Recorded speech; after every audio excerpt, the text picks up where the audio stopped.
نحمد و نصلی علی رسول الکریم اما بعد فاعوذ باللہ من الشیطان الرجیم بسم اللہ الرحمن الرحیم رب اشرح لی صدری ویسر لی امری واحلل عقدۃ من لسانی یفقہوا قولی آمین۔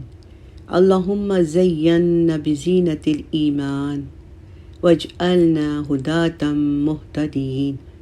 اے اللہ، ہمیں ایمان کی زینت سے مزین فرما اور ہمیں ہدایت یافتہ رہنما بنا، آمین۔ آئیے اگلی آیات کا آغاز کرتے ہیں۔ آیت نمبر 45۔ وَاضْرِبْ لَهُم مَّثَلَ الْحَيَاةِ الدُّنْيَا، اور بیان کیجیے ان کے لیے مثال دنیا کی زندگی کی۔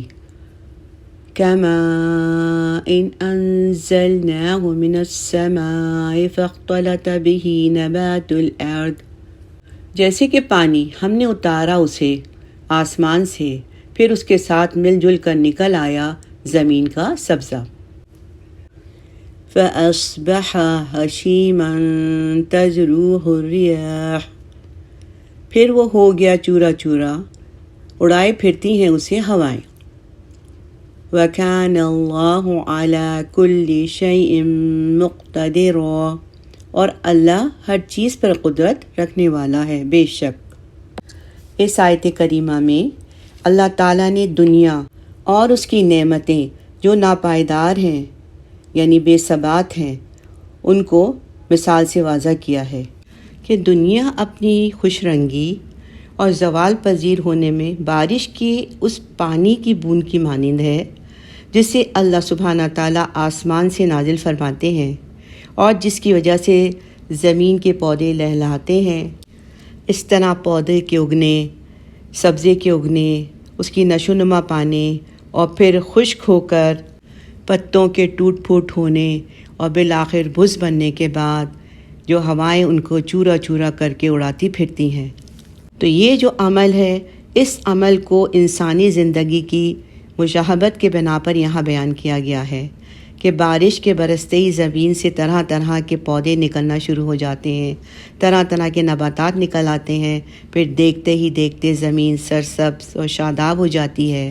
جب یہ سبزہ اپنے پورے جوبن پر ہوتا ہے، پورے عروج پر ہوتا ہے، جسے ہم موسم بہار یعنی اسپرنگ کا سیزن کہتے ہیں، یعنی اس وقت ہر طرف ہریالی چھائی ہوتی ہے اور بہت ہی خوشکن مناظر ہوتے ہیں، گرینری، فلاورز اور ہر طرح کے پھول جو ہیں وہ جوبن پر ہوتے ہیں۔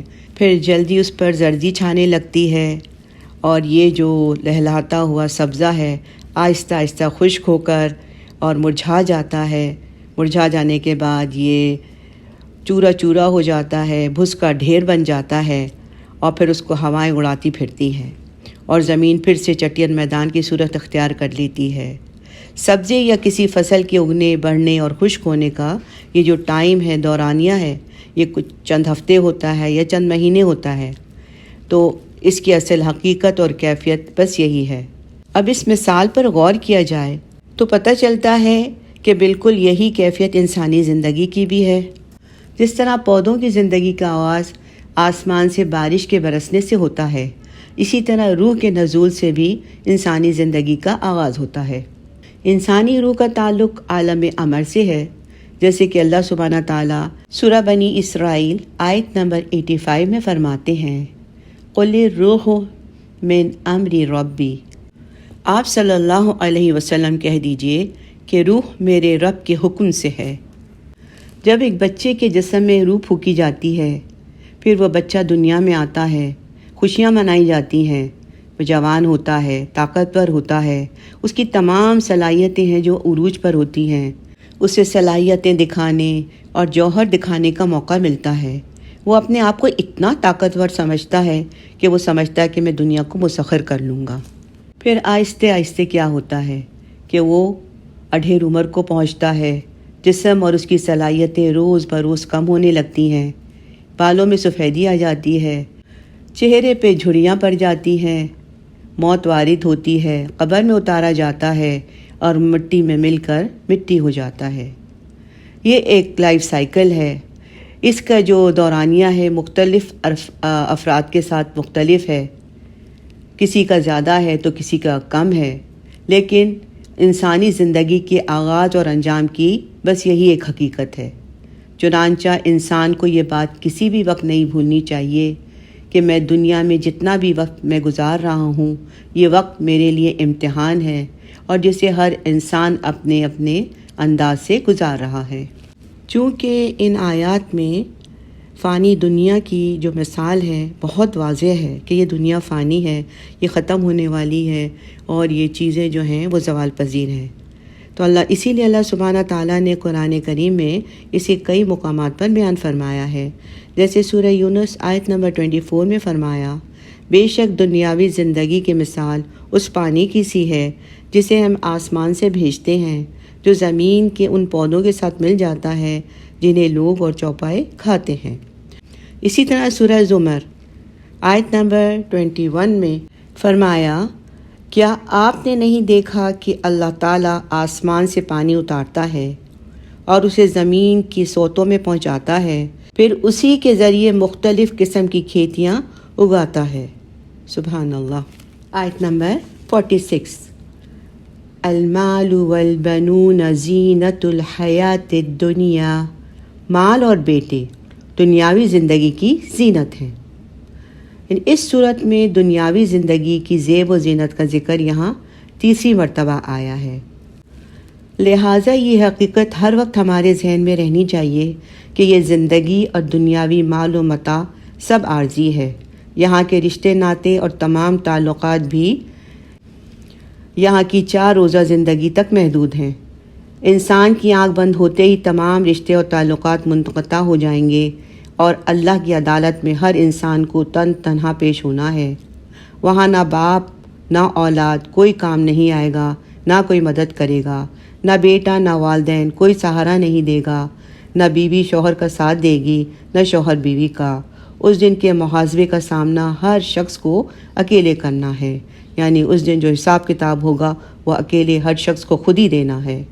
آگے اللہ سبحانہ تعالیٰ فرماتے ہیں، والباقیات الصالحات خیر عند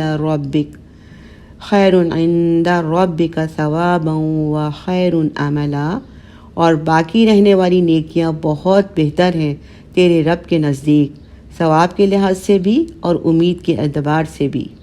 اس مختصر زندگی کے کمائی میں اگر کوئی چیز باقی رہنے والی ہے تو وہ نیک اعمال ہیں۔ آخرت میں صرف وہی کام آئیں گے، چنانچہ دنیاوی مال اور اسباب سے امیدیں نہیں لگانی چاہیے، اولاد سے توقعات جو ہے وہ وابستہ نہیں کرنی چاہیے۔ یہ سب عارضی چیزیں ہیں جو ہماری موت کے ساتھ بالکل بے وقت ہو جائیں گی۔ آخرت کا سہارا چاہیے تو نیک اعمال کا توشہ جمع کریں اور اسی پونجی سے اپنی امیدیں وابستہ کریں۔ لہٰذا انسان ان دونوں نعمتوں یعنی مال اور اولاد کی جو نعمتیں ہیں صرف یہاں زندگی میں ہی مستفیض ہو سکتا ہے اور ان سے عزت اور وقار حاصل کرتا ہے۔ آخرت میں جو چیز کام آنے والی ہے وہ تو صرف اور صرف نیک اعمال ہوں گے، اور انہی نیک اعمال سے درجات بلند ہوں گے، اور وہی لوگ سرخ روح ہوں گے، اور انہی لوگوں کو جنت جیسی ابدی نعمت ملے گی جو دنیا کی زندگی میں صحیح عقائد اور اچھے اخلاق کے حامل ہوں گے، اسلام پر پورے طور پر عمل پیرا ہوں گے، اور نیک اعمال کی طرف سبقت کرنے والے ہوں گے، یعنی یسارعوا فی الخیرات، یعنی نیکی کے کاموں میں دوڑ دوڑ کے حصہ لینے والے ہوں گے۔ سبحان اللہ۔ آیت نمبر 47، وَيَوْمَ نُسَيِّرُ الْجِبَالَ وَتَرَى الْأَرْضَ بَارِزَةً، اور جس دن ہم چلائیں گے پہاڑوں کو اور تم دیکھو گے زمین کو صاف چٹیل۔ اب یہاں پر قیامت کا نقشہ کھینچا جا رہا ہے کہ اس دن پہاڑ اپنی جگہ چھوڑ دیں گے، زمین کی تمام نشیب و فراز، یعنی زمین میں جتنی اونچائیاں ہیں، جتنی گہرائیاں ہیں، جتنی کھائیاں ہیں، جتنے پہاڑ ہیں، سب ختم ہو جائیں گے، اور پوری جو زمین ہے ایک صاف چٹیل میدان کی شکل اختیار کر لے گی۔ آگے ہے وَحَشَرْنَاهُمْ فَلَمْ نُغَادِرْ مِنْهُمْ أَحَدًا، اور ہم سب کو جمع کر لیں گے اور ان میں سے کسی ایک کو بھی نہیں چھوڑیں گے۔ حضرت آدم علیہ السلام سے لے کر آخری انسان تک پیدا ہونے والے نوع انسانی کے تمام افراد کو اس دن اکٹھا کر لیا جائے گا۔ پچھلی 2 آیات میں یعنی دنیا کی بے ثباتی کہ دنیا فانی ہے اور اس کو ختم ہو جانا ہے، پھر قیامت میں اعمال صالح اور اس کا اجر و ثواب بیان کیا۔ اب یہاں پر آخرت کے کچھ احوال بیان کر رہے ہیں اللہ تعالیٰ۔ یہاں اللہ سبحانہ تعالیٰ فرما رہے ہیں کہ آپ اس دن کو یاد کیجئے جب ہم پہاڑوں کو ان کی جگہ سے اکھاڑ کر فضا میں چلائیں گے یا انہیں گرد و غبار بنا کر فضا میں اڑائیں گے۔ یہ منظر کتنا ہولناک ہوگا، اتنے دیو ہیکل پہاڑ فضا میں اڑ رہے ہوں گے یا ان کا گرد و غبار اڑ رہا ہوگا تو اس وقت انسان کی کیا حالت ہوگی، کتنا خوفناک منظر ہوگا۔ اللہ سبحانہ تعالیٰ ہم سب کو محشر کی ہولناکیوں سے بچائے، آمین یا رب العالمین۔ سورہ نمل آیت نمبر 88 میں اللہ سبحانہ تعالیٰ فرماتے ہیں، اور آپ پہاڑوں کو اپنی جگہ جمے ہوئے خیال کریں گے لیکن وہ بھی بادل کی طرح اڑتے پھریں گے۔ اور سورہ الواقعہ آیت نمبر 5 اور 6 میں فرمایا، اور پہاڑ بالکل ریزہ ریزہ کر دیے جائیں گے، پھر وہ مانند پراگندہ غبار کے ہو جائیں گے اور زمین چٹیل میدان ہو جائے گی، اس پر نہ کوئی عمارت ہوگی، نہ پہاڑ، نہ درخت، نہ کوئی چیز۔ اور اللہ تعالیٰ تمام جن اور انس کو میدان محشر میں جمع کرے گا، کوئی ایک فرد بھی نہیں چھوٹ سکے گا۔ اسی سورہ میں آیت نمبر 49-50 میں فرمایا، آپ کہہ دیجئے کہ سب اگلے پچھلے ضرور جمع کیے جائیں گے ایک مقرر دن کے وقت۔ آیت نمبر 48، وَعُرِضُوا عَلَىٰ رَبِّكَ صَفًّا لَقَدْ جِئْتُمُونَا كَمَا خَلَقْنَاكُمْ أَوَّلَ مَرَّةٍ، اور وہ پیش کیے جائیں گے آپ کے رب کے سامنے صفے باندھے ہوئے، تب انہیں کہا جائے گا، آ گئے ہونا ہمارے پاس جیسے ہم نے تمہیں پہلی مرتبہ پیدا کیا تھا۔ بل زعمتم ان لن نجعل لكم موعدا، بلکہ تم نے تو سمجھ رکھا تھا کہ ہم تمہارے لیے وعدے کا کوئی وقت مقرر نہیں کریں گے۔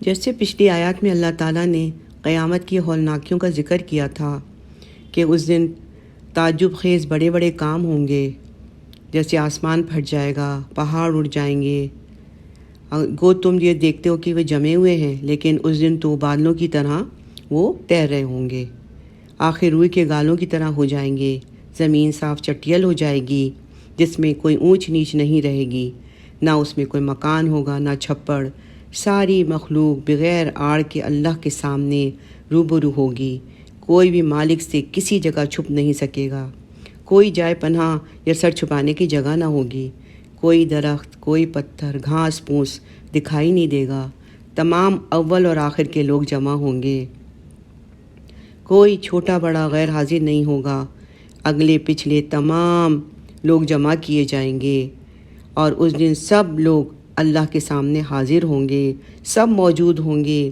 تمام لوگ اللہ کے سامنے صف بستہ ہوں گے، روح اور فرشتے صفے باندھے کھڑے ہوئے ہوں گے، کسی کو بات کرنے کی اجازت نہ ہوگی نہ تاب ہوگی سوائے ان لوگوں کو جنہیں اللہ رحمان اجازت دے، اور وہ بات بھی معقول کہیں گے، بس یا تو سب کی ایک ہی صف ہوگی یا کئی صفوں میں ہوں گے، جیسے کہ اللہ سبحانہ تعالیٰ نے سورہ فجر میں ارشاد فرمایا، تمہارا رب آئے گا اور فرشتے سب بصف۔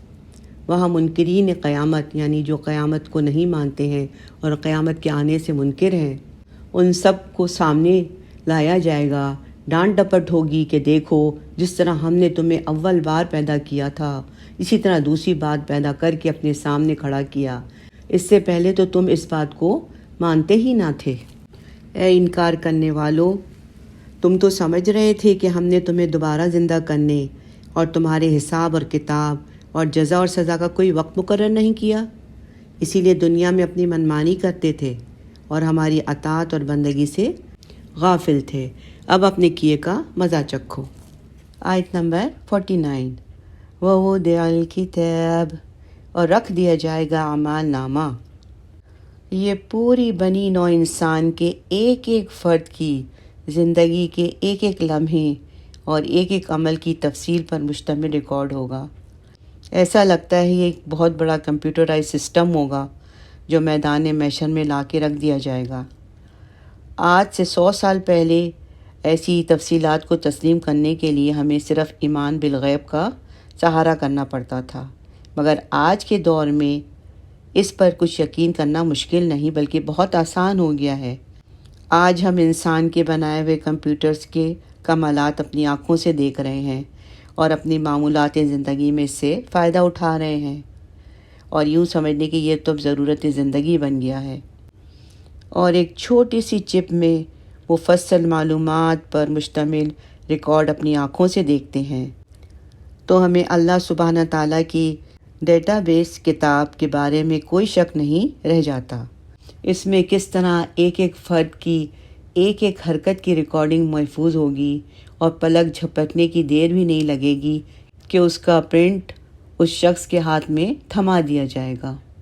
آگے ہے فَتَرَى الْمُجْرِمِينَ مُشْفِقِينَ مِمَّا فِيهِ، چنانچہ تم دیکھو گے مجرموں کو کہ ڈر رہے ہوں گے اس سے جو کچھ اس میں ہوگا، اور کہیں گے وَيَقُولُونَ يَا وَيْلَتَنَا مَا لِي هَذَا الْكِتَابِ لَا يُغَادِرُ صَغِيرَةً وَلَا كَبِيرَةً إِلَّا أَحْصَاهَا، اور کہیں گے ہائے ہماری شامت، یہ کیسا اعمال نامہ ہے، اس نے نہ تو کوئی چھوٹی چیز کو چھوڑا ہے اور نہ کسی بڑی چیز کو، مگر اس کو محفوظ کر رکھا ہے۔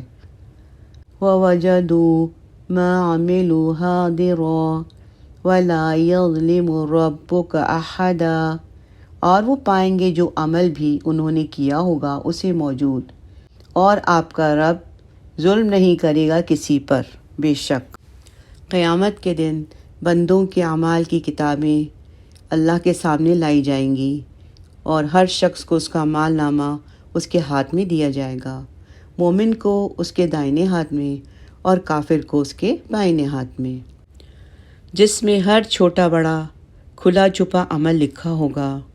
اپنی بدعمالیوں کو دیکھ دیکھ کر گناہگار خوف اور حیرت زدہ ہو جائیں گے، اور افسوس اور رنج سے کہیں گے کہ ہائے ہم نے اپنی عمر کیسی غفلت میں بسر کی، افسوس بد کرداریوں میں لگے رہے، اور دیکھو تو اس کتاب نے ایک معاملہ بھی ایسا نہیں چھوڑا جسے نہ لکھا ہو، چھوٹے سے چھوٹا گناہ اور بڑے سے بڑا گناہ اس میں لکھے ہوئے ہیں۔ طبرانی میں ہے کہ غزوہ حنین سے فارغ ہو کر رسول صلی اللہ علیہ وسلم نے صحابہ کرام کے ساتھ ایک میدان میں پڑاؤ ڈالا اور ان سے فرمایا کہ جاؤ، جسے کوئی لکڑی، کوئی کوڑا، کوئی گھاس پھوس مل جائے لے آؤ۔ ہم سب ادھر ادھر ہو گئے، لکڑی، پتے، کانٹے، درخت، جھاڑ جھنکار جو ملا لے آئے، ڈھیر لگ گیا، تو آپ صلی اللہ علیہ وسلم نے فرمایا دیکھ رہے ہو، اسی طرح گناہ جمع ہو کر ڈھیر لگ جاتا ہے۔ اللہ سبحانہ تعالیٰ سے ڈرتے رہو، چھوٹے بڑے گناہوں سے بچو، کیونکہ سب لکھے جا رہے ہیں اور شمار کیے جا رہے ہیں۔ جو خیر و شر، بھلائی برائی جس نے کسی کی ہوگی اسے موجود پائے گا۔ رسول صلی اللہ علیہ وسلم فرماتے ہیں ہر بد عہد کے لیے قیامت کے دن ایک جھنڈا ہوگا اس کی بدعہدی کے مطابق، جس سے اس کی پہچان ہو جائے گی، اور اعلان ہوگا کہ یہ فلاں بن فلاں کی بدعہدی ہے۔ تمہارا رب ایسا نہیں ہے کہ مخلوق میں سے کسی پر ظلم کرے، ہاں البتہ درگزر کرنا، معاف فرما دینا یہ اس کی صفت ہے۔ ہاں بدکاروں کو اپنی قدرت اور حکمت، عدل اور انصاف سے وہ سزا بھی دیتا ہے۔ جہنم گناہگاروں اور نافرمانوں سے بھر دی جائے گی، پھر کافروں اور مشرکوں کے سوا اور مومن گناہگار چھوٹ جائیں گے۔ اللہ تعالیٰ ایک ذرے کے برابر بھی ناانصافی نہیں کرتا، نیکیوں کو بڑھاتا ہے، گناہوں کو برابر ہی رکھتا ہے۔ عدل کی ترازو اس دن سامنے ہوگی، کسی کے ساتھ کوئی بدسلوکی نہیں ہوگی۔ مسند احمد میں ہے، حضرت جابر بن عبداللہ رضی اللہ تعالیٰ عنہ فرماتے ہیں کہ مجھے روایت پہنچی کہ ایک شخص نے حضور صلی اللہ علیہ وسلم سے ایک حدیث سنی ہے جو وہ بیان کرتے ہیں۔ میں نے اس حدیث کو خاص ان سے سننے کے لیے ایک اونٹ خریدا، سامان کس کر سفر کیا۔ مہینہ بھر کے بعد شام میں ان کے پاس پہنچا تو معلوم ہوا کہ وہ عبداللہ بن انیس ہیں۔ میں نے دربان سے کہا، جاؤ خبر کرو کہ جابر دروازے پر ہیں۔ انہوں نے پوچھا، کیا جابر بن عبداللہ؟ میں نے کہا، جی ہاں۔ یہ سنتے ہی جلدی کے مارے چادر سنبھالتے ہوئے جھٹ باہر آ گئے اور مجھے لپٹ گئے۔ میں نے کہا، مجھے یہ روایت پہنچی ہے کہ آپ نے قصاص کے بارے میں کوئی حدیث رسول صلی اللہ علیہ وسلم سے سنی ہے، تو میں نے چاہا کہ خود آپ سے میں وہ حدیث سن لوں، اسی لیے میں یہاں آیا ہوں، اور سنتے ہی سفر شروع کر دیا، اس خوف سے کہ کہیں اس حدیث کے سننے سے پہلے میں مر نہ جاؤں یا آپ کو موت نہ آ جائے۔ اب آپ سنائیے وہ حدیث کیا ہے؟ آپ نے فرمایا، میں نے رسول صلی اللہ علیہ وسلم سے سنا کہ اللہ رب العزت قیامت کے دن اپنے تمام بندوں کا اپنے سامنے حشر کریں گے، ننگے بدن، بے ختنہ، بے سر و سامان۔ پھر انہیں ندا کرے گا، یعنی آواز دے گا، جسے دور نزدیک والے سب یکساں سنیں گے۔ فرمائے گا کہ میں مالک ہوں، میں بدلے دلوانے والا ہوں۔ کوئی جہنمی اس وقت تک جہنم میں نہ جائے گا جب تک اس کا جو حق کسی جنتی کے ذمے ہو میں اسے نہ دلوا دوں، اور نہ کوئی جنتی جنت میں داخل ہو سکتا ہے جب تک اس کا حق جو جہنمی پر ہے میں نہ دلوا لوں، گو ایک تھپڑ ہی ہو۔ ہم نے کہا، حضور یہ حق کیسے دلوائیں گے، حالانکہ ہم سب تو وہاں ننگے پاؤں، ننگے بدن، بے مال و اسباب ہوں گے۔ آپ نے فرمایا، ہاں، اس دن حق نیکیوں اور برائیوں سے ادا کیے جائیں گے۔ اور حدیث میں ہے کہ رسول صلی اللہ علیہ وسلم نے فرمایا کہ بے سینگ والی بکری کو اگر سینگ دار بکری نے مارا ہے تو اس سے بھی اس کا بدلہ دلوایا جائے گا، یعنی سب کو ان کے اعمال کے مطابق بدلہ ملے گا، اور اللہ تعالیٰ کسی پر بھی ظلم نہیں کریں گے، نہ کسی کا گناہ بڑھا کر لکھ دے گا اور نہ ہی کسی کی کوئی نیکی ضائع جائے گی، اور بالآخر جنتی جنت میں اور جہنمی جہنم میں بھیج دیے جائیں گے۔ اللہم انا نسألک جنت الفردوس، آمین یا رب العالمین۔ الحمدللہ یہاں اس رکوع کا اختتام ہوا۔ ربنا تقبل منا انک انت السمیع العلیم وتب علینا انک انت التواب الرحیم۔ بارک اللہ لی ولکم فی القرآن العظیم۔